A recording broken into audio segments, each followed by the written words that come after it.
So what I'd like to do is to start with first is, Ravi, if you wouldn't mind, could you give us a little bit of a potted history of Finger Vein and where it's come from, please? Sure, Andy. So Finger Vein technology originated about 15 or 20 years ago in Japan. It was actually came out of our medical R&D labs. And basically, we were able to identify the use of the vein as a biometric. And it was originally commercialized for ATMs in Japan. We were in a race against another competitor, and we have now, majority market share. Since that time, we've incubated the technology into a number of formats. And brought that outside Japan into North America, Northern Europe, Southern Europe, and obviously Eastern Europe. So that has taken many different formats. So that's roughly with the technology. We've taken it away from just selling straightforward components, but into the solution space. So we offer B2B solutions with people like Barclays and so on, and B2C solutions, which we're evolving into in this current space, for example, with Fingo. Good, Ravi, thank you very much. So, as you mentioned, Fingo, Simon, I wonder if I could ask you to talk a little bit about what you first thought when you saw vein biometrics for the first time when you joined Fingo, and also why you think biometrics is important. Sure. My first engagement with Fingo goes back to a project in WorldPay headquarters with Visa Europe Collabs, and this product, FingerPay, was put in the canteen at the WorldPay headquarters to test for buying coffees. And my first interaction was seeing the research debrief and the feedback from people using VeinID in this kind of completely novel way. And they all loved it. So hence I joined the company, and here I am. Good. So obviously you were using it, or it's been used in that instance as a device to make a payment. And actually, as we look, both yourselves and also we have Shamit here who's looking at corporate payments. So why do you think Finger Vein offers some benefits over other types of biometric in that space? At the start of the business, we researched all of the other biometrics that are out there. We needed something that was easy to use, that was highly secure in terms of encrypting the biometric, reassuring users and merchants, and something that was where we could scale up and get a large population of people on the same database of users to enable a kind of open scheme. And no other biometrics able to do that. And over the last, I would say, 5 years, lots of discussion on other biometrics, whether it's face or print. Mostly when the market's tried it and it hasn't worked, and then they tried Finger Vein. So we've chosen it because of high security, reliability, and usability, and we've proved that and refined and developed it over 5 years. Okay, excellent. Thank you, Simon. Victoria, obviously you've been working with some of our customers, and I think several of our customers have tried something else before they've arrived at Finger Vein. So I wonder if you could talk a little bit about what took place on that journey for them and why they decided fingerprint or facial wasn't really going to work for them and Finger Vein does. Thank you very much. Our company had been working in identification business in different aspects for more than 10 years. Mostly we were involved in plastic cards manufacturing production for ID sphere, discount cards, bank cards, etc. 5 years ago, we decided to check and think over about biometric readers and identification and verification of users using other technologies. And 3 years ago, we started checking different options: fingerprint, optical and LED readers, facial recognition, voice recognition, etc. Our customers requested something reliable and something really working in massive use. Finally, we chose Hitachi and started to took together with Kimaldi Electronics, which is a Spanish partner of us, and finally became even distributor of Hitachi in Russia. What we revealed? We revealed that finger vein is a very interesting and unique factor of biometric verification. It's fully protected from fraud, and also, any criminal activities. You cannot get any. It's very hard to get finger vein pardon. And reality showed that voice recognition, facial recognition had another companies and banks dealing with that had another negative experience sometimes. The first big project we managed to start was Beeline. Beeline is the biggest mobile operator in Russia. It's about 9,000 workers, about 3,000 mobile shops all over the country. And you have to understand that in Russia, it's an absolutely different story. We have 11 time zones. We have huge territory. And Beeline was not a company with one information and digital and security system.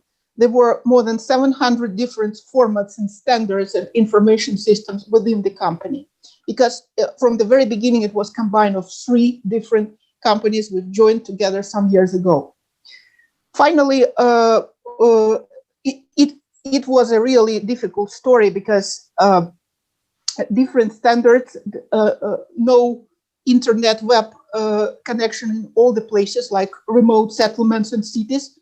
And finally, like 3,900 sessions at once, we had to combine in one system. And trying and testing other systems were not workable. Some biometric systems have processor controllers, which is limiting number of users and number of partners. Also, it makes server infrastructure very big and not. It's very hard to combine a huge number of users in one system. Another point was so that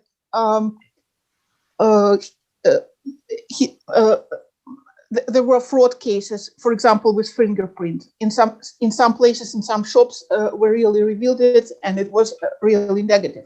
And Beeline, finally, what we managed to achieve, we managed to reduce time of service in shops to up to 30%, check release 2 seconds only, 1 second operation of authorization of any user, and also 3 minutes of data collection all over the corporation. So this result managed to reduce costs and return of investment. It's very hard to calculate right now, but COVID story shows that Beeline was the only company which managed to pass through this very hard period in better condition than other competitors. Thank you, Vika. That's really interesting, and I think it's the fact that Beeline have embraced the technology and are using it in so many diverse ways is interesting. So, Shamit, from your point of view, when you first started looking at biometrics as a potential method of authenticating people, was it fraud that was your driver, or fraud prevention rather than actually helping it? Yeah. Or was it another reason that you thought biometrics offered something? It was a couple of reasons. It was fraud prevention, definitely one of the major ideas for coming into biometrics. Also, there's a balance between like security and usability. We'd seen Barclays in the industry had seen a lot of fraud around like sharing and stealing pins and passwords. So we wanted to be a core bank where we wanted to give like the highest security, but also not trying to. We had a lot of clients who were saying that you are compromising security, compromising usability with security. So we wanted to get a fine balance of that, and we thought biometrics was a way to go. A few years back, we did like an RFP or a review of the different types of biometrics in the market, and for our business case. So the business case that we have is we have a couple thousand corporate clients who use our internet banking channels, and they want to make sure that their money is safe when they make payments. The payments are safe, And we thought, we realized that we judged at the fact that the finger vein solution was probably the best, and definitely is the best solution that we put in place. So we've been in the market for maybe 5 years now, and we've done an evolution with Hitachi. So we launched the first device, I think 3-4 years ago. We've now moved on. We've now, with a co-collaboration with Hitachi, we've designed and launched a new version of the biometric device. And so far it's been great. Clients are very happy with the solution. Easy to use, like I said. A lot of corporate clients as well, they come to us and say they multi-bank with other banks. And every other bank has a different type of security device that uses pins and passwords. So they were struggling to keep up with the many passwords they need to remember. With the finger vein device, it was very simple. So that was really good. And also the fact that it was a differential in the marketplace for us a few years ago. Which has worked out well for us. And client feedback so far has been very positive. So yeah, very happy. So I don't know if you can talk about this, but what have you seen? You said one of the main aspects was fraud. What have you seen from a fraud point of view compared to what you were doing previously? Well, we haven't seen, as a corporate bank, any account takeover or malicious account takeover for a couple of years now. And definitely the finger vein device has helped tremendously in curbing that threat. In fact, now we've seen a shift with the criminals and fraudsters moving to APP type scams because hopefully they've realized that it's very hard to penetrate our Barclays systems. So that's been really good. Also, the fact that as we grow the number of users using the finger vein device within Barclays, the feedback has been very positive, works very well. The enrollment registrations have been very good as well. And the ongoing usage has been very good as well. So it's pretty good. I think the only bit of feedback I've heard, which I think is we'll probably cover later on, is we had a little time trying to get our clients to understand what the word finger vein means. So because it's such a niche product. I think everyone, because of smartphones and other other kind of security devices and biometrics, they understand fingerprint, they understand voice and iris. The word finger vein needs some time to interpret and get understood by clients. But we're getting there. So yeah. Yeah, I think that's a really interesting point. Simon, I don't know whether you've seen that, as you're obviously out there working with lots of different customers. Yeah. Whether you've seen some challenges with finger vein just as a concept for people. I mean, every day, every interaction, people haven't heard of it at all. They revert to fingerprint, and it takes some time to explain. Once you do explain, and once you are clear that it's the internal vein pattern, you do get a level of excitement. Actually, you're teaching something they didn't know, first of all. So that's a good way to explain the conversation. And then you the more you get into it, the more people are reassured, and they go that it's magic. It works really well. Why didn't I know about it before? And Ravi and I have talked about that over the years. One little anecdote: we attended a Money 2020 show in Europe, and we did a panel. And at the beginning of the panel, we took a poll of how many people and which biometrics people had heard of. And finger vein was about fourth, I think, and that's within a financial services / banking community. We then presented for half an hour and then explained it. And once people got over that awareness and understanding of what it was, they could really see the benefit in it. So there's some way to go to communicate the difference and the value that finger vein has versus other biometrics. But once, as Samit was saying, once you get through that education job, actually people are really interested and want to engage with it. Yeah.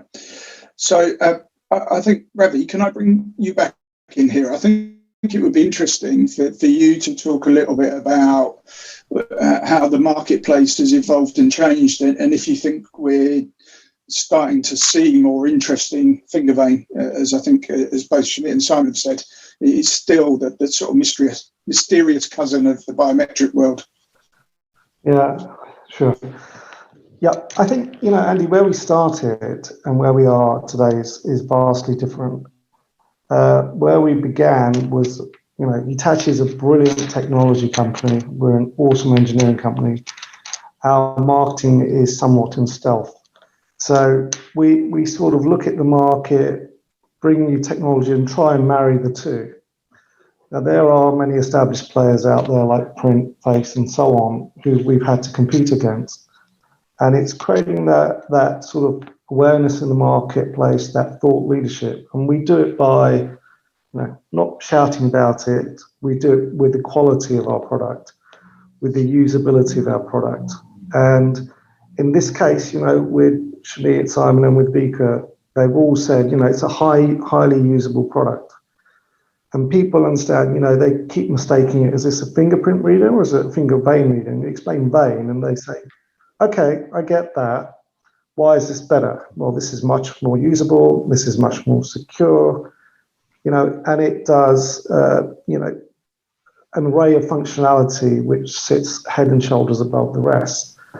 So as we've evolved, both in the technology space, we've evolved in our communication to the market, growing upon great examples like, Barclays, Societe Generale, FingoPay, and so on, and using that to push the message of Finger Vein out there into the environment.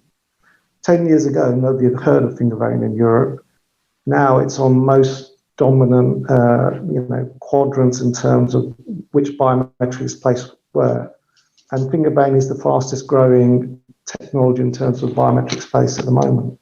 So we're quite proud of that, and we're quite proud of our use cases. It's just, we have a lot to go in this journey. I think this is the very onset of it. Yeah, I also think there's an interesting point you raised there in the fact that Hitachi are the only people or one of very few offering any type of technology based on vascular biometrics, whereas face, fingerprint, there's lots of different technologies around in that space and of hugely varying qualities. Yeah, no, you're right, Andy. It is our go-to-market is quite different to the rest of the, let's say people providing biometrics. Either people are providing point solutions, which are very specific, like national ID and so on, or people are providing just components to do specific jobs to the mass market. What we've brought is, technology pre-packed and packed, both hardware, software, and service. So we can look at entering the market, for example, corporate transaction signing or physical access control, where we can enter anchor references and scale our business up and scale that deployment of the technology.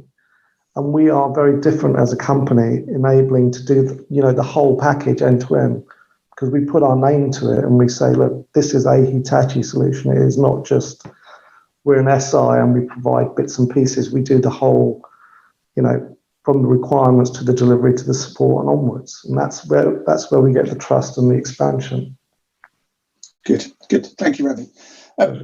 Vika, for your point of view, you're obviously in a country that seems to be keen and wanting to push biometrics and embrace the biometric technology. Why did you first select Hitachi and the VeinID products? What sort of drew you rather than face and finger and all the other things? Yeah, I just want to say a few words from so-called, we have in Russia, JBS perspective, which is joint biometric system. Country goes to standardization of approach to biometrics. And for example, every user, every citizen in the end, finally will have different options to use different biometric technologies, dealing with banks, dealing with social services, and for example, making payments, going to any governmental structures like the police, etc. And as experience showed and testing showed within Rostelecom, which is like governmental corporation, and also in connection with Ministry of Communications, the chief of JBS finally concluded that Hitachi vein technology, it was said officially, is the most secure, fast, and reliable technology they have available currently now. Of course, standardization and some activities which had been done and huge amount of money were spent for facial recognition and voice recognition. We see only gradual drift towards vein technology. Possibly we were a bit late coming to the market. It's not a positive moment, but we see interest. We have a number of pilots, and you know that, with different banks. And especially now when time changing and all banks, financial organizations, retail companies going to self-service format. Like even last exhibition we attended, Andy, you remember, our motto was bank of self-service banks, banks of self-service. It means that banks are shrinking their infrastructure, number of offices being cut because of realities, etc. Huge territory, and sometimes banks want to consume money and restructure, re-diversify their approach to identification, security, and other things. And your technology is really helping. For example, new technology, which is VeinID 5, as our analysis together with Kiwi Bank showed, for example, currently they're wasting $7 or $8 million only for SMS messages for verification. And if your technology will be alternative for that, it possibly will reduce expenses and will make it more secure and more fast and more reliable method of verification of users. I'm not talking about identification, because from identification point of view, finger vein is a really impressive technology. No other technologies except voice recognition can provide so large scale of biometric technology use. And we all keep in mind that the main thing is biometric factor of verification, which is vein, is hidden from fraud and other criminal activities. Almost. Yes, that's a good point. And this is nothing to add now for me. Thank you. So I think that the next area I'd like to talk about a little bit with you guys is about some of the sort of questions we frequently get asked about biometrics and about finger vein and all of these nice things. So I think, first of all, Simon, I don't know how comfortable you'll be with this question, but could you talk a little bit about the common question we get asked is, what happens if somebody's biometric template did actually get stolen? Would they forever be never able to use biometrics again? Yeah, thanks for that easy question. We normally get asked about what happens if someone chops your finger off. So that's the next one, but I was saving that one for Shamit. Okay, Shamit, you have some warning. I mean, there's a little bit of a description of the process. So you're not storing the physiological original template. You're sourcing an encrypted representation of that, which is frankly no use at all, where it can't be replayed back into the system. So you're constantly looking for it's an internal encrypted representation that only the system recognizes. So it can't be removed and dropped in the way that potentially other biometrics can. So there's I think there's a degree of explaining the level of encryption and the inherent security within the matching engine and the matching process that relaxes people. It's not we're never taking a physical representation of vein pattern and replaying it. We're encrypting it from the minute anything is scanned, or the second anything is scanned, and replaying it. And it's only one of these devices placed in the right network with the right security around it that can recognize that replayed encrypted template. So you're actually matching a template, you're not matching a physical biometric. And I think that reassures fairly quickly. If they wanted to go into more depth, then obviously you can go several layers down into that. But once that surface is understood, I think people get comfortable with it. Yeah, I think that's always the thing we find is people are often, they've heard this rumor that if they lose a password, it's easy to replace, but losing their biometric, it would be this catastrophe. And it's really not, because the systems don't work in that way. And I think that's absolutely key for people to understand. So, Shamit, you've had a few seconds because Simon padded for you there nicely. So, what happens if someone cuts your hand off? Well, I actually got to build upon what Simon just said. So, on our side, what we've done is we've combined the finger vein scanner that Hitachi provides with smart card technology. So we've even gone even further to say that a criminal would have to be very, very clever to not just be able to reverse encrypt the vein pattern, but they need the SIM. There's a one-time PIN that we use right at the beginning. Then that's discarded on favor for the biometrics. There's also some software that we use as well. So we're trying to make it. I mean, I almost say 3-factor as opposed to 2-factor. We're definitely strong in 2-factor.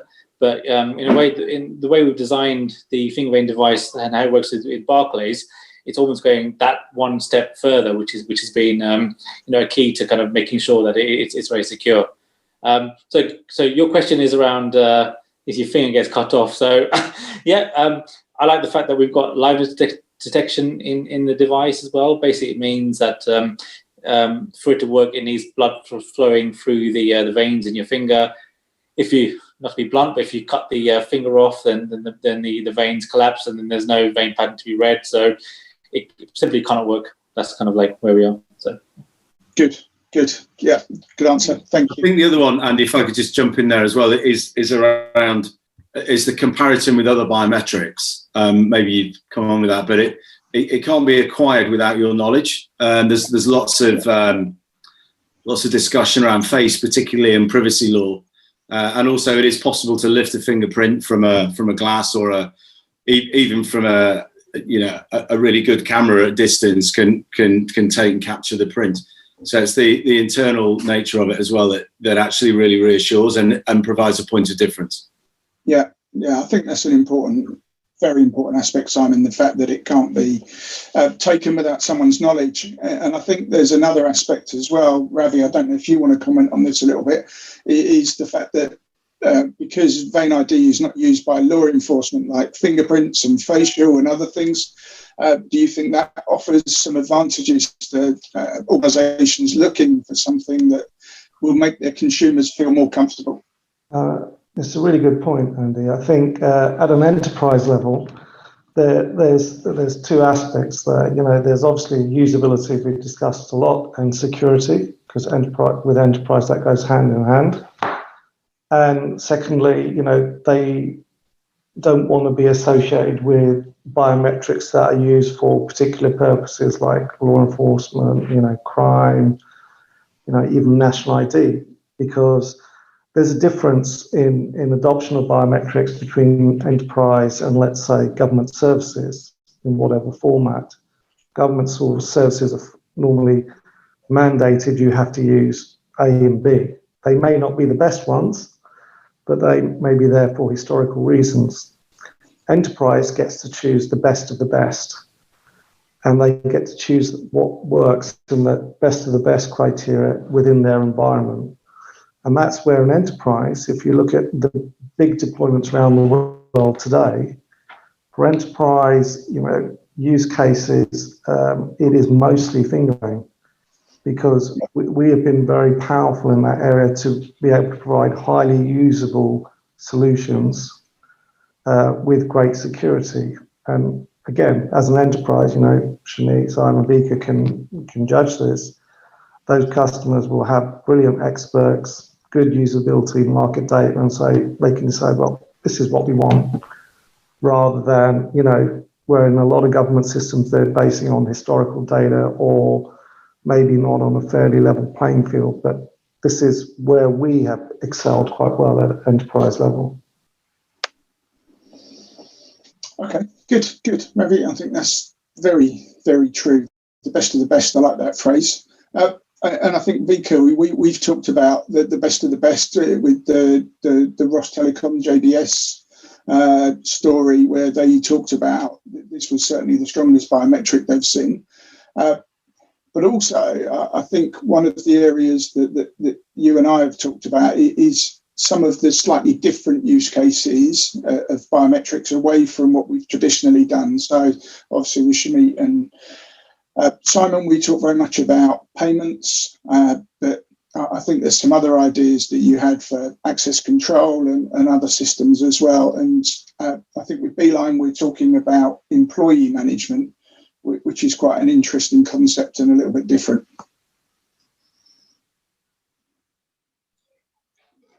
Indeed, not only employee. Currently, Beeline managing using your technologies, I mean, H1, not only time attendance and access control, not only authentication in access to, we call it one screen, like digital system, which shows workers' status under their access level. But also we managed to control stocks in warehouses, who is responsible and when shared some goods, something. And also within last 2 months, we managed to optimize their document system. And currently it's being used for digital signature of legal documents. So it means that within the company scope, your technology also covering very fast digital authorization methods, and all the procedures became faster. That means that after joining some purchase in other part, like you know this story with Euroset company, which was purchased by Beeline, they're going to integrate now, and we plan to purchase a few thousand devices more. What else? What is interesting? Currently testing of multi-thread driver, basically at the part of our software, also showing good results. It's more and more persuading us that we can provide it to high levels. We will never have any problems with the technology. It is absolutely reliable device. We have, within 2 years, we have only 12 devices in different cases defected or something. And we doubt if something happened with them. It's like reality. Talking about thousands of them, okay, like 3,000 or something. That means that experience can be shared with other companies. For example, banks, companies like other mobile operators like Tele2 or something, is mostly franchising company. Franchising means different standards. Lots of saloons, lots of parts, paying royalties, but having their own standards, and process of integration of all these shops and all these segmented systems means that they will have a better feedback, including financial feedback. And if we say a few words about reliability of the technology and security, we always hear things, problems with voice recognition, unfortunately, from the biggest banks here in Russia. And that's why we have more and more close dialogue with, for example, Sberbank or Alpha Bank, or like biggest financial structures, causing and expressing interest to the technology. So we do hope that Finger Vein technologies will be spread in our part of the world. We hope that it will help people and our countries to manage with financial security and other problems. And also what is good, possibly for everybody here, because this system is not, biometrics. We can talk. If we talk about biometrics, we talk about either it can be used for the police, for criminals, against criminals, something like that. This technology is a really civil system because it doesn't collect faces, it doesn't collect private information of people, which helps sometimes, because according to our legislation, it's quite tough in protecting people from spreading any information about them. So that's also good within this scope of legislation from that point of view. of course, that's what I wanted to say. Good. Thank you, Vika. So there's a couple more areas I wanted to talk about. One is obviously we're all in the middle of the pandemic still, and it's all around us. So Shamit, I don't know whether you would have any thoughts on advantages or disadvantages of using our technology during the pandemic. So my own personal experience, when I pop up to a supermarket and I have to take my mask off, or I have to basically put my PIN instead of using my Face ID or my fingerprint. Definitely advantage with your solution. In terms of our clients, we haven't had any feedback around that. The main thing they wanted is to make sure that they were able to securely receive the device and the accompanying SIM to their. Right now, we've got a lot of clients who are obviously, most of our clients, most of the colleagues are working from home, so they're having to order new devices and new SIMs and stuff. They want their main concern is to make sure that those arrive safely and securely, and the registration process is still secure. And the fact that we've combined a one-time PIN with the to be able to access the registration process for Finger Vein has made that easier to do. So no real kind of concerns on our side, fortunately, basically. I guess the only other point I was thinking of with you guys is with people suddenly moving from working in an office environment to working from home, the readers that you're deploying with your customers are Bluetooth enabled, and the form factor is quite small, and it's quite easy to carry with people as they move around. Yeah, that's the new device that we launched last year. No, definitely. They're definitely more portable now. So I totally agree. Yeah. Okay. Simon, I'm not sure you would have had much of an experience of this with our readers in your world, although I suppose your project in Manchester would very much fit into this. Well, no, we were. I think it's fair to say we were kind of in the eye of the storm when hospitality and business sector shut down, because we were about to launch in the business district in Manchester in the spinning fields in a big prestigious building with a co-working space. We'd spent several months getting ready, and then we had to pull the launch at the last minute. We literally had staff trained and integrations done and the hardware on site. So it was a time to rethink and refocus, just in terms of commercially who's ready to innovate and who's out there. So I think there's probably two things to comment on, really. One is that we actually got involved directly with COVID with an Innovate UK COVID Challenge bid, which is UK government backed.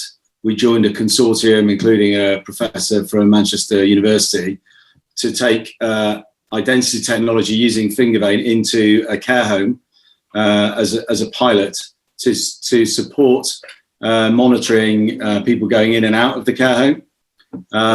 And that's live, it's up and running, government funded. We participated, and that can be rolled out elsewhere, and that obviously continues. Healthcare is a very vulnerable obviously scenario with the profile of people being looked after, so we directly contributed. We also shifted away, I think, from payment more into identity, so we're supporting test and trace in Manchester. So obviously also and I have another stall now with the government, central and regional government, but we're putting a test and trace system in firstly a bar called the Alchemist, where you're visiting the bar, you just scan your finger, you don't need to go through writing down leaving phone numbers handwritten or any QR codes. You just scan and it's done and it's captured, and the work is done in the back end by us.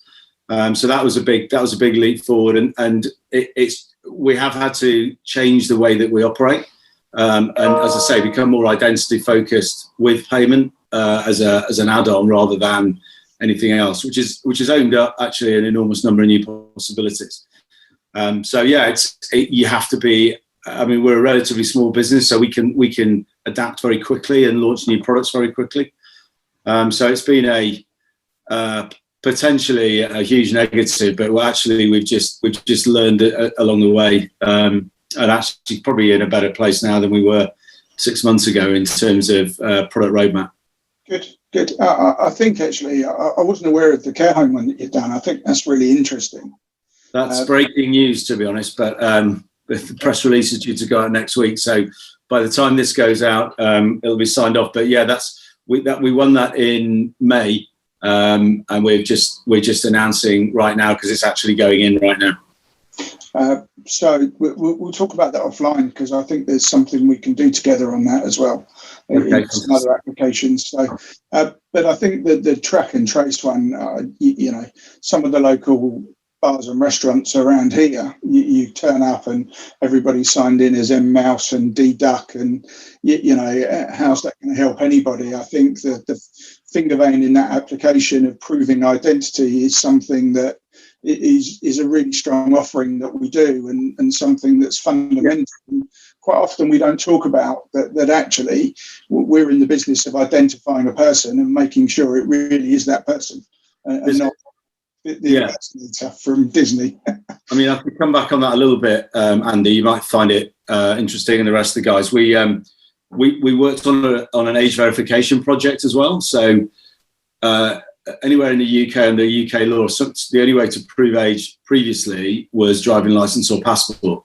We used the time when we weren't live in customers to get approval for age verification for VeinID, particularly the Finger Pay solution with our onboarding process, and that's a UK first. So the only way you can prove age without having to produce a physical document is your finger vein within the Finger Pay solution, and that opens up that means test and trace in a bar plus age verification.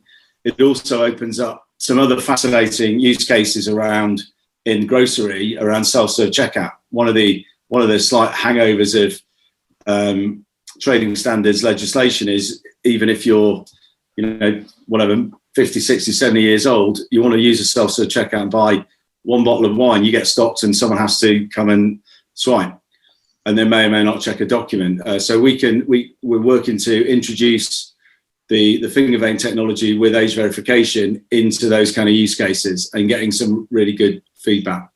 And so the other aspect of that is what the hospitality industry said to us is not only do we want age verification, but to your point about test and trace and how it's been managed, it was always a guideline. So anyone who did that on July the 4th, an individual giving a false name is not breaking a law. Yeah. And the business was issued a series of guidelines and they were encouraged to, and they were all kind of completely confused. The one other thing just to chuck in on this topic is COVID has forced adoption of new technology, but on a business level and a user level at a pace that hasn't happened before. It took 10 years for contactless to be adopted, but hospitality businesses are now switching very quickly to pay at table. The whole business is having to adopt it. The user flow, the general received wisdom that users will never change their behavior. Actually, they have done. They know that because the world's changed, they've got to change behavior really quickly. So It's kind of it's broken a few myths around will people adopt it. If they understand a new technology, they understand the benefit, they trust it, then they will do it on a mass scale within a very short period of time. Yeah, I think that's interesting, and I think that segues quite nicely to the next area I wanted to talk about, and I'd like Ravi to sort of talk a little bit about. We've talked very much about the physical readers that Hitachi have got, and the traditional technology that we've had for the last 15, 20 years. Ravi, would you be kind enough to talk about what comes next and some of the new products like VeinID 5 and how that might change the marketplace? Sure. So as you put me on the spot, Andy, I'll do the sales pitch for you. But VeinID 5 is our B2C product. So we have now evolved the technology such. We've been working on it a couple of years, whereby you don't need any form of external device, any form of hardware to actually make the capture.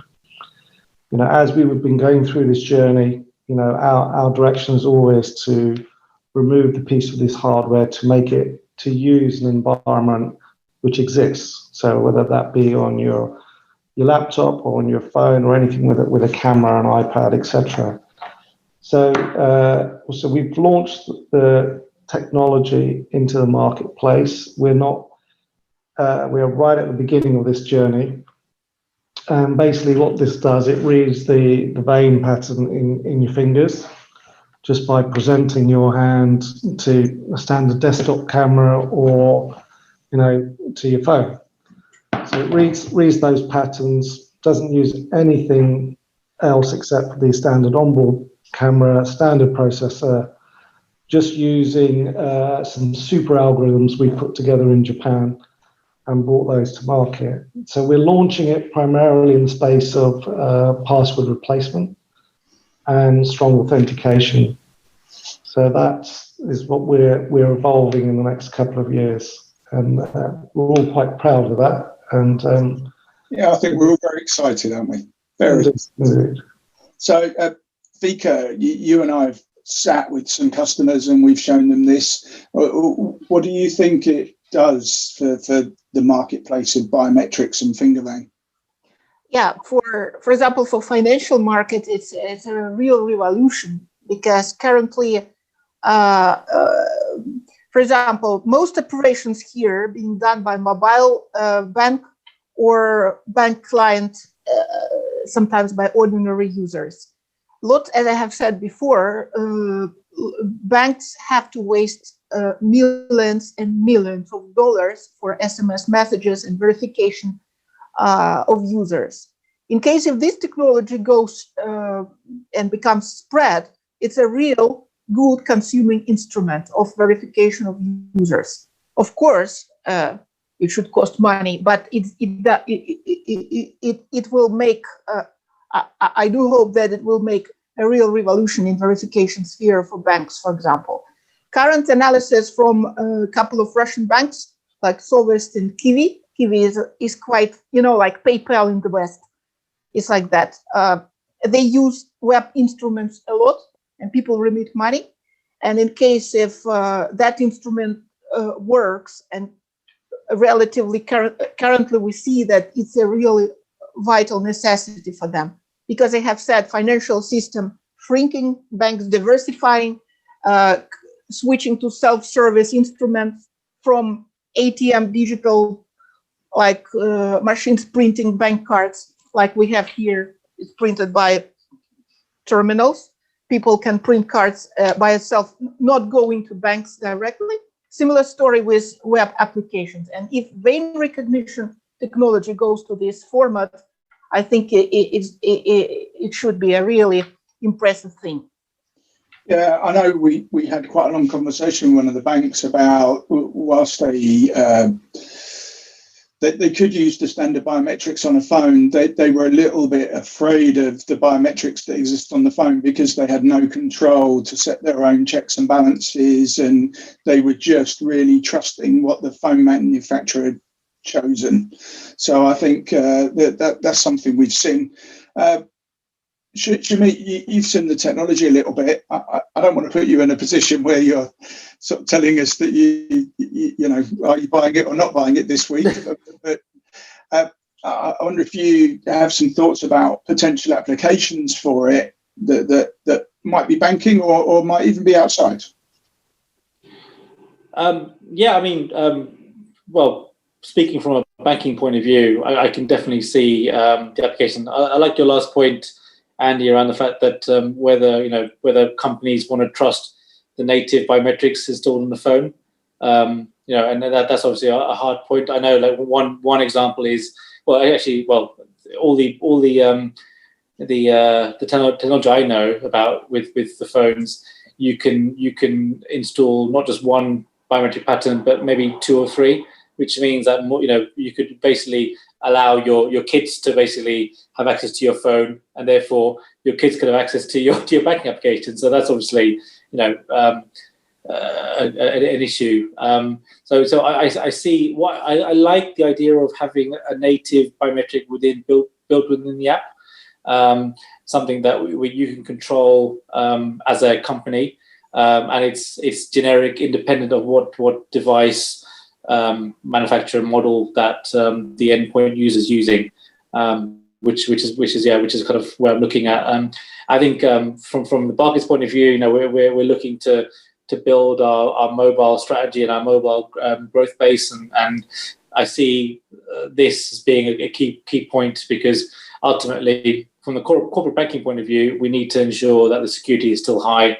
Considering we've been a desktop hardware security type bank for many years, and as well as pretty much all the other banks as well. So again, it comes back to that whole point where every kind of financial institution has to kind of decision around security and usability, and where their risk appetite lies. So yeah, okay, good, thank you. And Simon, I don't want to leave you out of the question, but I guess at the moment you've got a lot of things going on with the reader technology.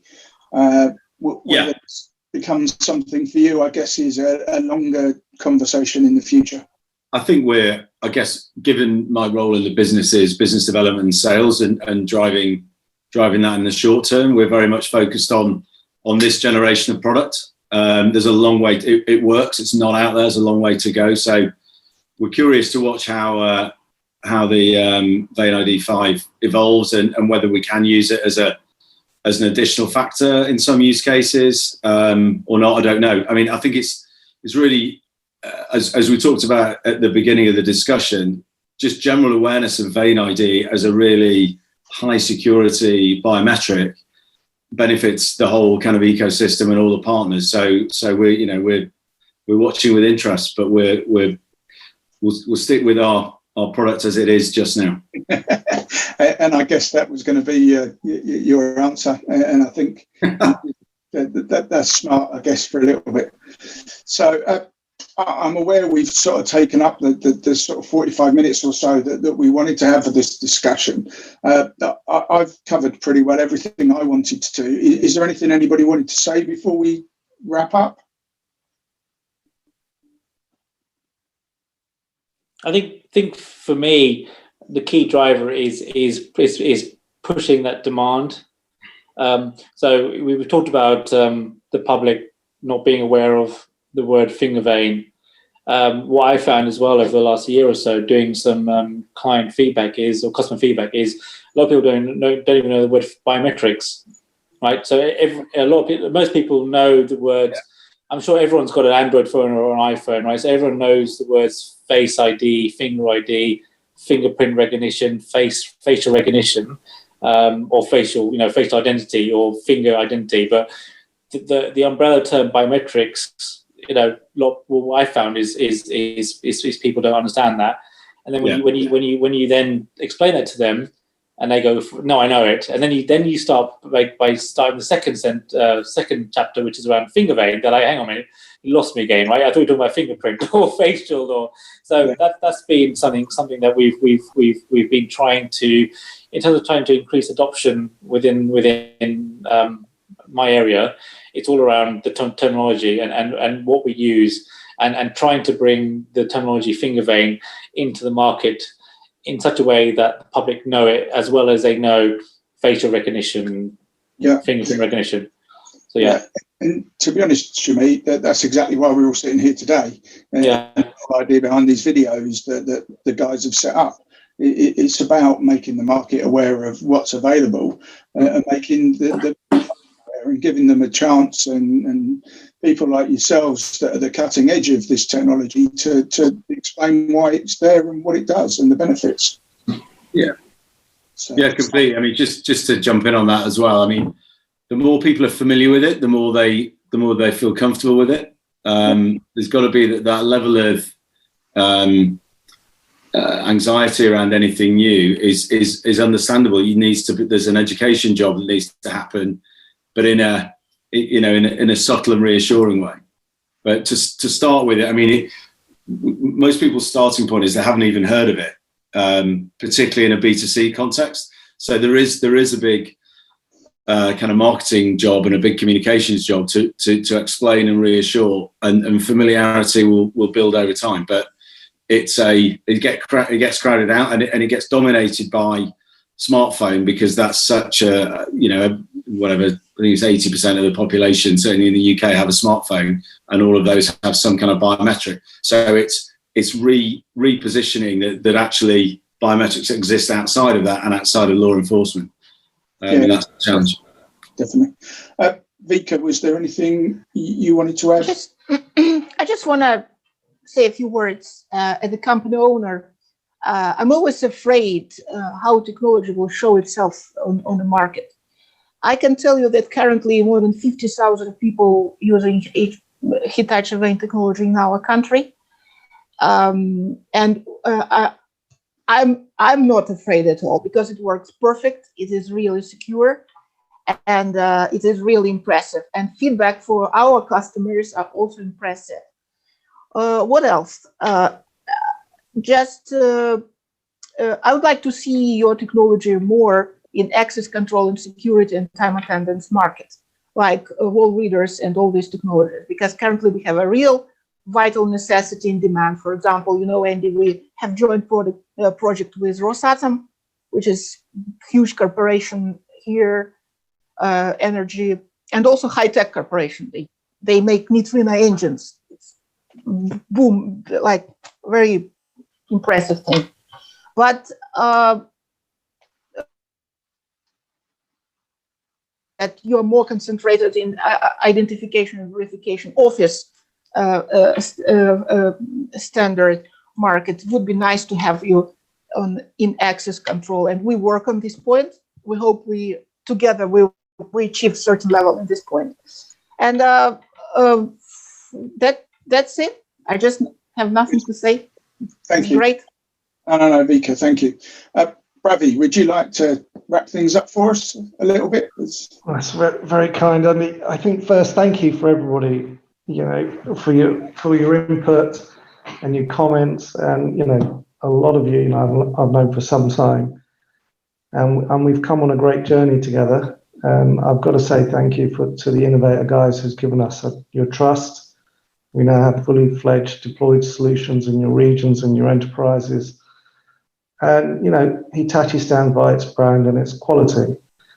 But, you know, this is just the beginning for all of us. There's a lot more to come. I say we're just on the crest of the wave. You know, we have lots of exciting things coming in the next few years. And, you know, again, thanks for coming on the journey. And Andy, thank you for arranging this really good exchange of views. It's a very dynamic and you know, on-point way of sharing experiences right now while we're all sort of locked up at home in prison. So it does make you feel better about yourself as well. So thanks everyone. Good. Okay. Yeah, I'd like to say thank you. I think it's been great. I think all the input and feedback has been, really insightful and really interesting.